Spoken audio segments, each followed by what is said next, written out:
जय श्री कृष्ण मित्रों। श्रीमद् भगवद गीता हिंदू धर्म का अत्यंत पवित्र और जीवन मार्गदर्शक शास्त्र माना जाता है। यह दुनिया का वह अनोखा ग्रंथ है जिसका उपदेश स्वयं भगवान श्री कृष्ण ने युद्ध भूमि में अर्जुन को दिया था।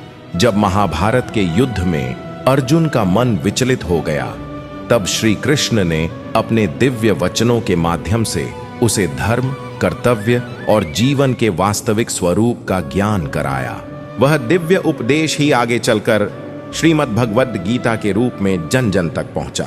मित्रों, इस सृष्टि में सर्वाधिक पूजनीय देवों में भगवान श्री कृष्ण का स्थान सर्वोच्च है। गीता में आत्मा और परमात्मा का संबंध, भक्ति का महत्व, कर्म का रहस्य, जीवन की गहराई और मानव धर्म जैसे विषय अत्यंत सरल और सारगर्भित रूप में समझाए गए हैं। इसे पढ़ने वाला व्यक्ति जीवन की उलझनों, चिंताओं और भ्रमों से ऊपर उठकर स्पष्टता, शांति और संतोष प्राप्त करता है। गीता के 18 अध्याय और 700 श्लोकों में जीवन के प्रत्येक प्रश्न का समाधान छिपा है। हर श्लोक ज्ञान का प्रकाश है, लेकिन सभी को पूरा ग्रंथ पढ़ पाने का समय नहीं मिलता। इसलिए आज के इस विशेष प्रस्तुति में हम गीता के प्रत्येक अध्याय के एक एक महत्वपूर्ण श्लोक को सरल भाषा में समझेंगे, ताकि आप गीता का वास्तविक संदेश आसानी से आत्मसात कर सकें। तो आइए आरंभ करते हैं श्रीमद् भगवद गीता का पहला अध्याय, अर्जुन विषाद योग। इस अध्याय की शुरुआत होती है धृतराष्ट्र के प्रश्न से। वह संजय से पूछते हैं, धर्म भूमि कुरुक्षेत्र में युद्ध के लिए एकत्र हुए मेरे पुत्र और पांडव किस प्रकार खड़े हैं? उनकी सेनाएं क्या कर रही हैं? धृतराष्ट्र स्वयं अंधे थे, परंतु मन से वे सत्य को भली भांति समझते थे। उन्हें ज्ञात था कि वह धर्म की ओर नहीं, बल्कि पुत्र मोह के कारण अधर्म की ओर झुक चुके हैं। इसलिए उनके मन में भय और असमंजस भरा हुआ था। संजय, जिन्हें दिव्य दृष्टि प्राप्त थी, युद्ध भूमि का दृश्य वहीं बैठे बैठे देख सकते थे। वह धृतराष्ट्र को वही बता रहे थे जो युद्ध क्षेत्र में घट रहा था। उन्होंने बताया कि दुर्योधन पांडवों की सेना को देखकर अत्यंत चिंतित है और वह जाकर अपने गुरु द्रोणाचार्य को सब सूचना दे रहा है। दुर्योधन कहता है, गुरुदेव, देखिए पांडवों की यह विशाल सेना कितनी सुव्यवस्थित व्यूह में खड़ी है, जिसे आपके ही शिष्य धृष्टद्युम्न ने अत्यंत दक्षता से सजाया है। व्यूह का अर्थ है ऐसी सैन्य व्यवस्था जिसकी रक्षा तोड़ना अत्यंत कठिन हो और जिसमें प्रवेश कर पाना भी जोखिमपूर्ण हो। मित्रों, जीवन में भी जब हम किसी कठिनाई का सामना करते हैं तो वह हमें बहुत बड़ी और भयावह लगती है। मन में यह डर पैदा होता है कि यदि समस्या के बीच उतर गए तो क्या वापस निकल पाएंगे या नहीं। यही स्थिति दुर्योधन की भी थी। दुर्योधन आगे बताता है कि पांडवों की सेना में भीम और अर्जुन जैसे पराक्रमी योद्धाओं के साथ साथ विराट, ध्रुपद, धृष्टकेतु, चेकितान, काशीराज, पुरुजित, कुंती भोज और शैभ्य जैसे बलवान योद्धा उपस्थित हैं। इसके साथ ही अभिमन्यु तथा द्रौपदी के पुत्र भी इस युद्ध में अत्यंत महत्वपूर्ण भूमिका निभाने वाले हैं। मित्रों, यहां से हमें एक महत्वपूर्ण सीख मिलती है। चाहे कोई विरोधी हो या जीवन में आने वाली कोई कठिनाई, उसके हर पहलू को समझना बेहद जरूरी है। समस्या को जितना अधिक आप पहचानेंगे, उतना ही आसान उसे हराना हो जाएगा। दुर्योधन भी इसी सिद्धांत का पालन कर रहा था। वह पहले शत्रु पक्ष की पूरी जानकारी गुरु द्रोणाचार्य को देता है और फिर अपनी सेना की ताकतों का उल्लेख करता है। जैसे दुर्योधन, वैसे ही हमें भी जीवन में हर चुनौती को सामने रखकर उसका विश्लेषण करना चाहिए और उसके बाद सोचना चाहिए कि हमारे पास कौन कौन सी खूबियां, कौन कौन से मजबूत हथियार मौजूद हैं, जिनके आधार पर हम स्थिति से निकल सकते हैं। आत्म-मूल्यांकन भी उतना ही जरूरी है जितना समस्या का विश्लेषण। दुर्योधन आगे कहता है, आचार्य, मेरी सेना में आप स्वयं, पितामह भीष्म, महायोद्धा कर्ण, कृपाचार्य, अश्वत्थामा, विकर्ण और सोमदत्त के पुत्र भूरिश्रवा जैसे पराक्रमी योद्धा मौजूद हैं। ये सभी युद्ध कला में पारंगत और निडर हैं। मेरे एक संकेत पर ये प्राणों की बाजी लगाने को तैयार हैं। अपनी ओर के इतने शूरवीरों को देख दुर्योधन के चेहरे पर स्वाभाविक गर्व और आत्मविश्वास आ जाता है। मित्रों, ठीक इसी तरह जब हम अपनी जिंदगी की जंग लड़ते हैं तो प्रश्न उठता है, हमारे साथ कौन खड़ा होता है? हमारे साथ खड़ा होता है हमारा साहस, हमारी कुशलता, हमारे करीबी और वे लोग जो कठिन परिस्थितियों में भी हमें छोड़कर नहीं जाते। जैसे दुर्योधन को अपने वीरों पर भरोसा था, वैसे ही हमें भी अपने गुणों और अपने साथ खड़े लोगों पर विश्वास रखना चाहिए। दुर्योधन आगे कहता है, हमारी सेना पितामह भीष्म की सुरक्षा में असीम शक्ति वाली है और पांडवों की सेना भले ही भीम द्वारा संरक्षित हो परंतु उतनी प्रभावशाली नहीं है। यहां दुर्योधन अपने बल का बढ़ा चढ़ा आकलन कर घमंड में आ जाता है। और मित्रों, यह बात हमेशा याद रखिए कि घमंड किसी भी हार की शुरुआत होता है।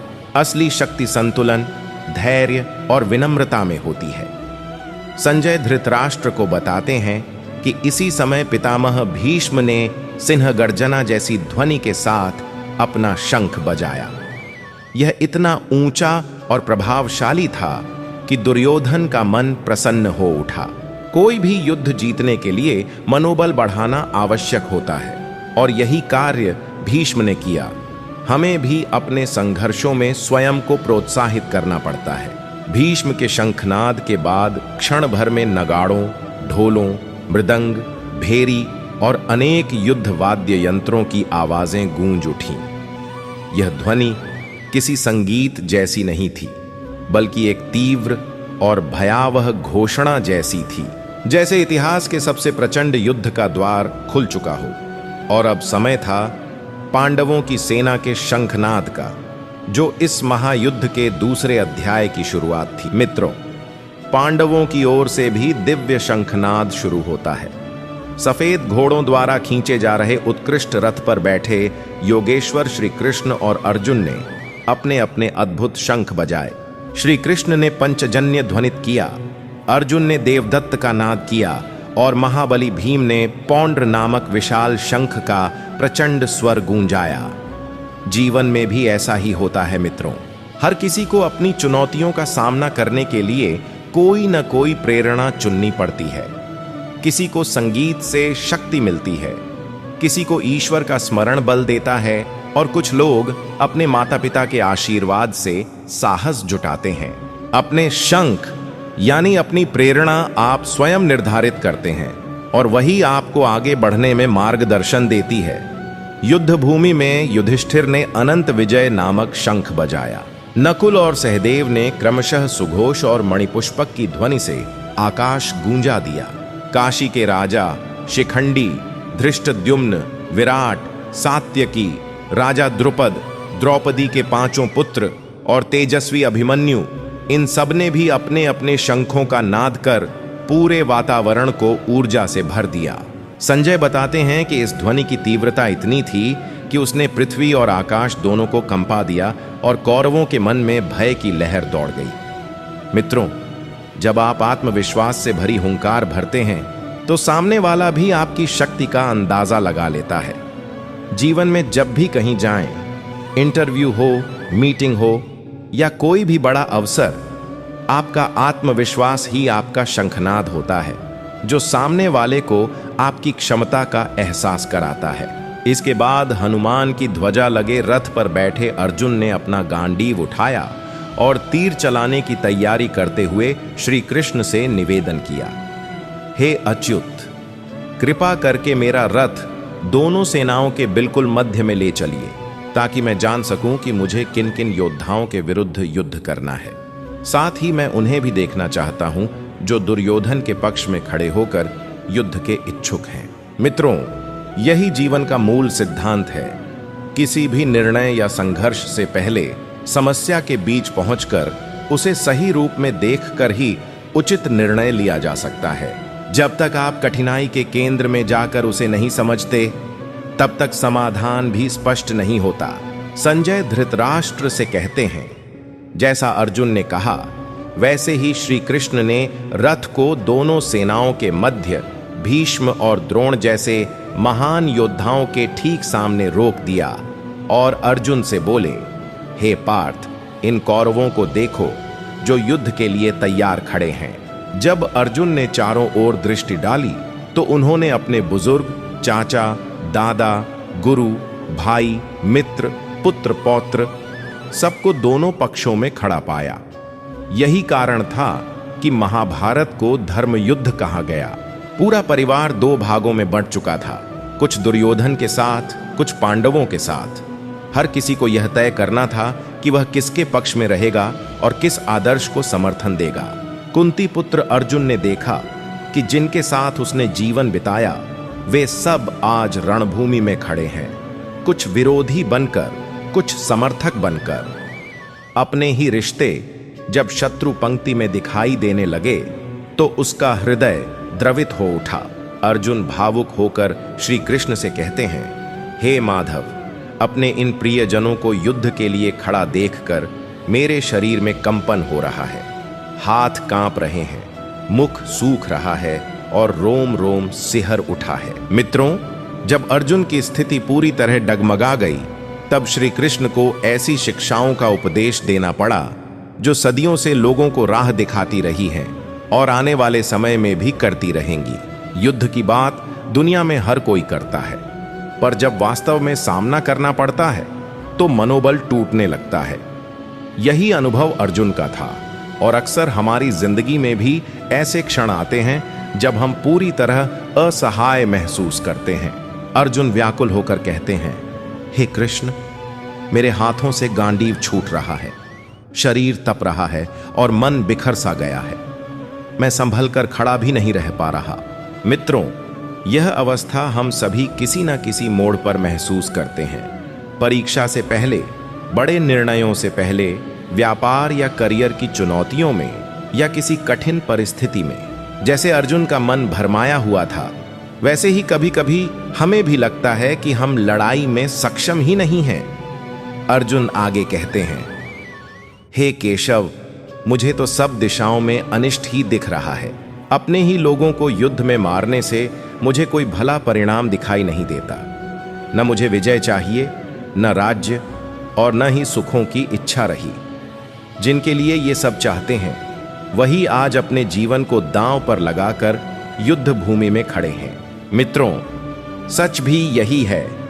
हमारी रोजमर्रा की मेहनत, हमारी कमाई, हमारी दौड़ भाग सब परिवार और अपनों के लिए ही होती है, और यदि उन्हीं को दुख पहुंचना हो तो जीत भी हार जैसी लगती है। अर्जुन इसी गहरे द्वंद्व में फंसे हैं। अर्जुन कहते हैं, हे माधव, मैं अपने गुरुजनों, बड़ों, पुत्रों, भाइयों, मामा, ससुर, मित्रों और संबंधियों को मारना नहीं चाहता। भले ही ये लोग मुझे आक्रमण करके मार ही क्यों न दें। तीनों लोगों का राज्य भी मिले तो भी मैं इन अपने प्रियजनों को हानि नहीं पहुंचाना चाहता। पृथ्वी के राज्य की तो बात ही क्या है। उनका मन और भी व्याकुल होता है। वे कहते हैं, हे जनार्दन, धृतराष्ट्र के पुत्रों को मारकर हमें कौन सी प्रसन्नता मिलेगी? इन्हें समाप्त करके तो पाप ही लगेगा। रिश्तेदारों की हत्या से सुख नहीं, केवल पीड़ा मिलती है। लालच ने ही इस कुल को आपस में बांट दिया और भाई भाई एक दूसरे के सामने खड़े हो गए। लालच का परिणाम कभी भी शुभ नहीं होता। महाभारत इसका सबसे बड़ा उदाहरण है। एक पक्ष की जीत का मतलब दूसरे पक्ष का पतन था। अपने ही परिवार पर विजय पाकर कोई सुखी कैसे हो सकता है? इसीलिए इसे धर्म युद्ध कहा गया, क्योंकि यह साधारण युद्ध नहीं था। यह मूल्य, सिद्धांत और धर्म की परीक्षा थी। अर्जुन आगे कहते हैं, हे कृष्ण, मुझे यह उचित नहीं लगता कि हम धृतराष्ट्र के पुत्रों को उनके साथियों समेत मारें। अपने ही लोग जब संघर्ष में खड़े हों तो उनका विनाश करके खुश होना असंभव है। मित्रों, जब भी जीवन में ऐसी स्थिति आए जहां परिवार या करीबी लोग लालच या गलत फहमियों के कारण आपस में बंट जाएं, तो महाभारत के इस प्रसंग को याद कीजिएगा। यह सोचिएगा कि दुनिया का सबसे बड़ा युद्ध भी अंत में किसके लिए था और किसे वास्तव में क्या हासिल हुआ। अर्जुन कृष्ण से निवेदन करते हैं कि हे कृष्ण, इन लोगों का मन लालच से इतना ढका हुआ है कि इन्हें अपने ही कुल के विनाश से होने वाले परिणाम दिखाई नहीं दे रहे। इन्हें मित्रों से लड़ने में भी पाप नहीं लगता, परंतु हे जनार्दन, हम लोग तो उस परिणाम को समझते हैं जो परिवार के टूटने से सामने आता है। इसलिए क्या हमें नहीं सोचना चाहिए कि हम किसी बड़े पाप का कारण न बन जाएं? अर्जुन आगे कहते हैं, हे मधुसूदन, यदि कुल नष्ट हो जाए तो उसके साथ साथ सनातन पारिवारिक धर्म भी नष्ट हो जाता है, और जब धर्म का पतन होता है तब पूरे परिवार में अधर्म फैल जाता है। उनका अर्थ यह है कि परिवार ही वह आधार है जो हमें अपनी परंपराओं, संस्कारों और नैतिक मूल्यों से जोड़कर रखता है। जब परिवार टूटते हैं तो समाज में पाप और अव्यवस्था का मार्ग खुल जाता है। आप आज भी देख सकते हैं, जहां परिवार का आदर नहीं होता वहां किसी भी मूल्य का आदर टिक नहीं पाता। अर्जुन बताते हैं कि परिवार के सद्गुण अक्सर उसकी स्त्रियों से जुड़े होते हैं। घर की समृद्धि, उसका वातावरण और उसका भविष्य, सब कुछ स्त्री की मर्यादा पर निर्भर करता है। जिस घर में स्त्री का सम्मान न रहे वहां उन्नति की कोई संभावना नहीं मानी जाती, और यदि परिवार की महिलाएं ही दूषित हो जाएं तो उसका परिणाम गंभीर होता है। वे कृष्ण से कहते हैं, हे कृष्ण, यदि अधर्म बढ़ जाए और कुल की स्त्रियां दूषित हों तो अवांछित संतानों की वृद्धि होती है, और जब ऐसे लोग बढ़ते हैं तो कुल का वातावरण भी बिगड़ जाता है। उन्हें सही संस्कार नहीं मिलते और कुल की पवित्रता खत्म हो जाती है। ऐसे वातावरण में पितरों को भी तर्पण और जल का संस्कार नहीं मिल पाता, जो प्राचीन परंपरा में एक बड़ा पाप माना जाता था।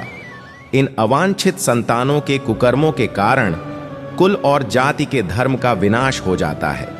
हे जनार्दन, जिनका कुल धर्म नष्ट हो जाए उन लोगों को अनंत काल तक दुख ही भोगना पड़ता है। ऐसा हमने पूर्वजों से सुना है। महाभारत काल में कुल की मर्यादा इतनी महत्वपूर्ण थी कि यदि किसी परिवार का विनाश हो जाए तो उसे अत्यंत दुखद माना जाता था। इसलिए कुल की रक्षा, सम्मान और उसके मूल्यों को बचाए रखना विशेष कर्तव्य माना जाता था। अर्जुन का कहना है, जो लोग धर्म और कुल का आदर नहीं करते वे अपने जीवन में भी नर्क समान परिस्थितियों का सामना करते हैं, क्योंकि जहां धर्म नहीं बचता वहां जीवन भी अंधकारमय हो जाता है। अर्जुन स्वयं को दोषी मानते हुए कहते हैं, कितना अजीब है कि हम समझदार होते हुए भी इतने बड़े पाप के लिए तैयार हो गए हैं। राज्य, सुख और लोभ के कारण हमने अपने ही प्रियजनों के विरुद्ध शस्त्र उठाने का मन बना लिया। यदि मैं बिना हथियार के युद्ध में शत्रु के वार से मारा भी जाऊं तो भी वह मृत्यु मुझे इस पाप से बेहतर लगेगी। संजय धृतराष्ट्र से कहते हैं कि अर्जुन इतना शोकाकुल हो गया कि उसने अपना गांडीव, धनुष और बाण नीचे रख दिए और रथ के पीछे बैठ गया। इस प्रकार भगवद गीता के प्रथम अध्याय, जो अर्जुन विषाद योग के नाम से प्रसिद्ध है, का समापन हुआ। अब प्रारंभ होता है दूसरा अध्याय, सांख्य योग। पहले अध्याय में आपने देखा कि अपने ही रिश्तेदारों, गुरुजनों और मित्रों को युद्ध भूमि में खड़ा देखकर अर्जुन का मन विचलित हो गया। उनका शरीर कांपने लगा, वीरता समाप्त हो गई और वे अत्यंत शोक में डूब गए। अब भगवान श्री कृष्ण उन्हें वह ज्ञान देने वाले हैं जिसने भगवत गीता को विश्व का महानतम ग्रंथ बनाया।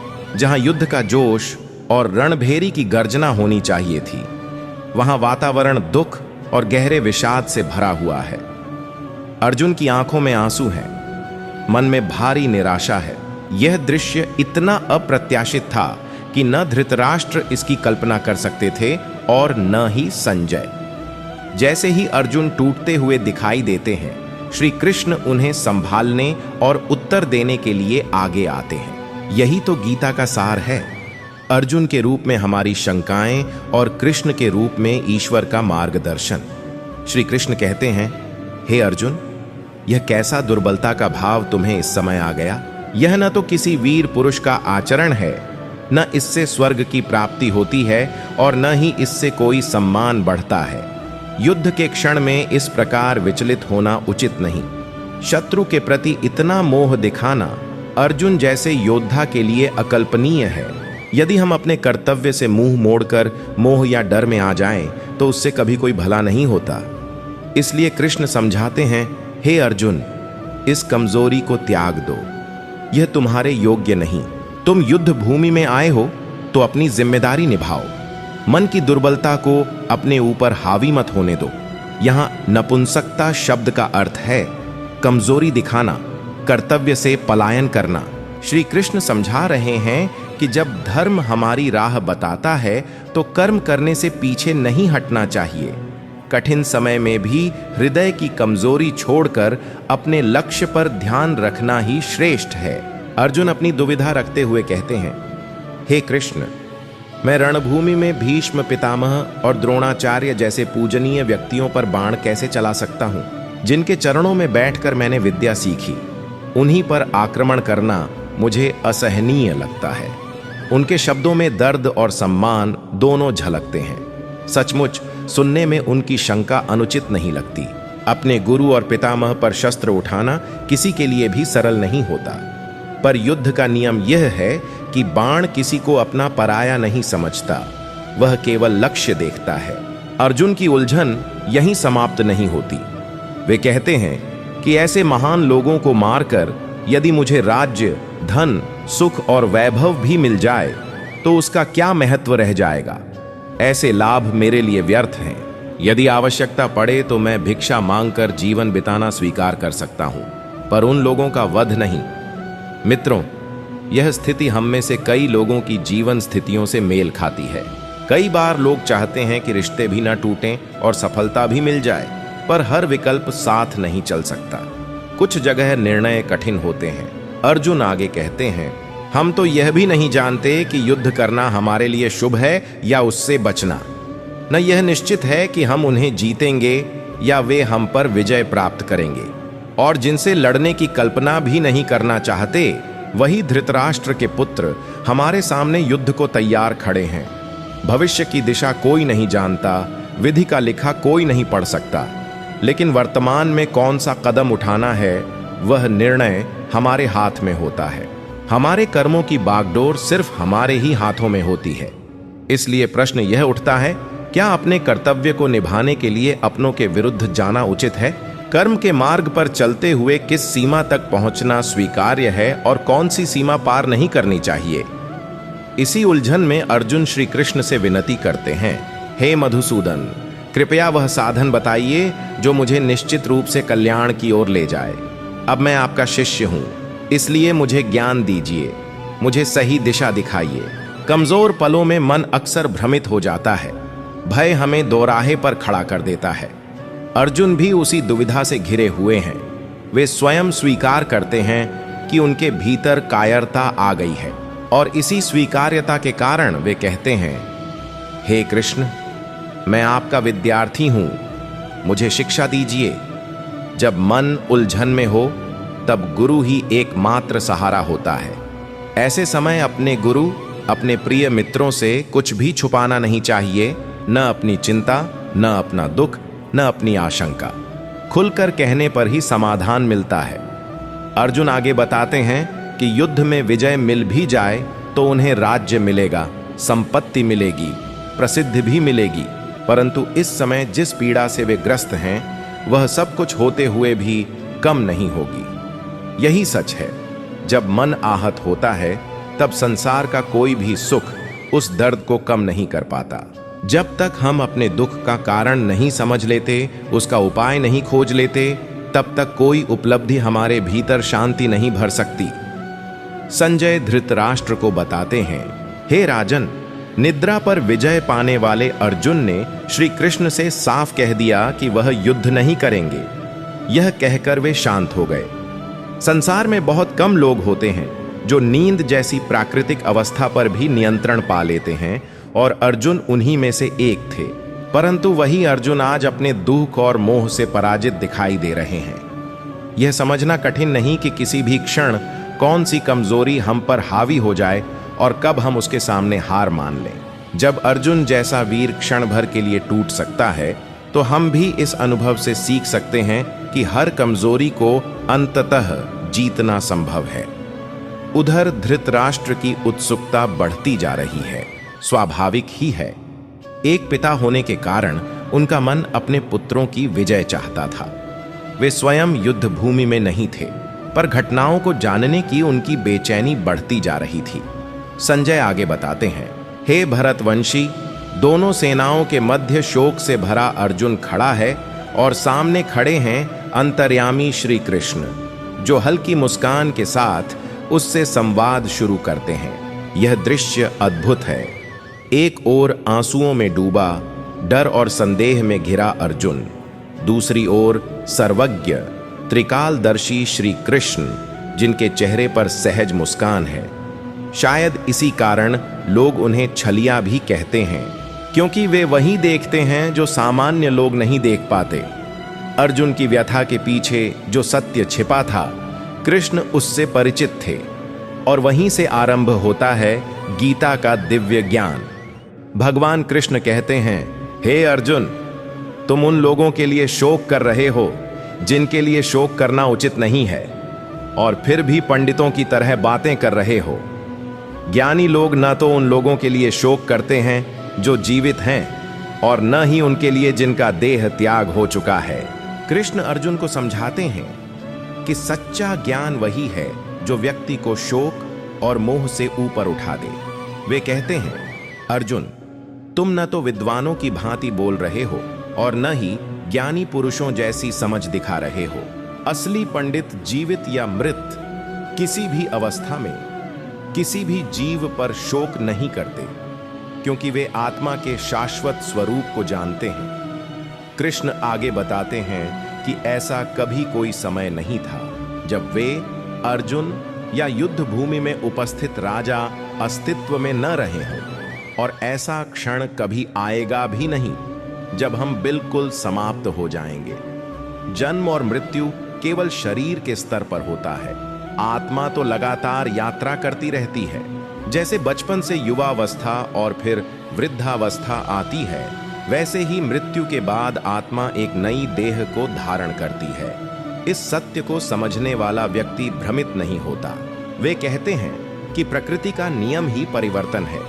जो अभी है वह अगले ही पल बदल रहा होता है, चाहे हमारी इंद्रियां उसे महसूस करें या न करें। शरीर बदलता रहता है, मन की अवस्थाएं बदलती रहती हैं, परंतु आत्मा न तो बदलती है और न ही कभी समाप्त होती है। वही हमारा असली स्वरूप है। कृष्ण कहते हैं कि गर्मी, सर्दी, सुख, दुख, ये सब इंद्रियों द्वारा अनुभव किए गए क्षणिक भाव हैं। इनकी उत्पत्ति भी होती है और विनाश भी, इसलिए इनका धैर्य पूर्वक सहन करना ही समझदारी है। जो व्यक्ति सुख दुख को समान भाव से देखता है और इनसे विचलित नहीं होता, वही मोक्ष का अधिकारी बनता है। जीवन में पीछे देखने पर कोई भी समझ सकता है कि आनंद और पीड़ा दोनों आते जाते रहे हैं, स्थायी तो कोई भी नहीं रहा। फिर कृष्ण बताते हैं कि असत्य की कोई स्थिर सत्ता नहीं होती और सत्य का कभी अभाव नहीं होता। तत्व को जानने वाले इसी अंतर को पहचानते हैं। जो बातें अस्थायी हैं, जैसे भावनाएं, घटनाएं, शरीर, उन पर शोक करना व्यर्थ है। एक भाव जाएगा तो दूसरा आएगा। यदि हम हर बदलाव पर रोते या हंसते रहें तो जीवन का मूल अर्थ समझ ही नहीं पाएंगे। वास्तविक मूल्य तो केवल आत्मा का है, जो नष्ट नहीं होती, जिसे कोई क्षति पहुंचा ही नहीं सकता। उसी अविनाशी चेतना में यह पूरा जगत समाया हुआ है। वही एकमात्र सत्य है। उसे समझना कठिन हो सकता है, पर उसे समझे बिना जीवन के प्रश्नों का समाधान भी नहीं मिलता। सच्चाई यह है कि शरीर और मन की सारी अवस्थाएं तो मिट जाती हैं, पर आत्मा, जो हमारी वास्तविक पहचान है, कभी नष्ट नहीं होती। उसी में यह संपूर्ण सृष्टि स्थापित है और वही सबसे बड़ा सत्य है।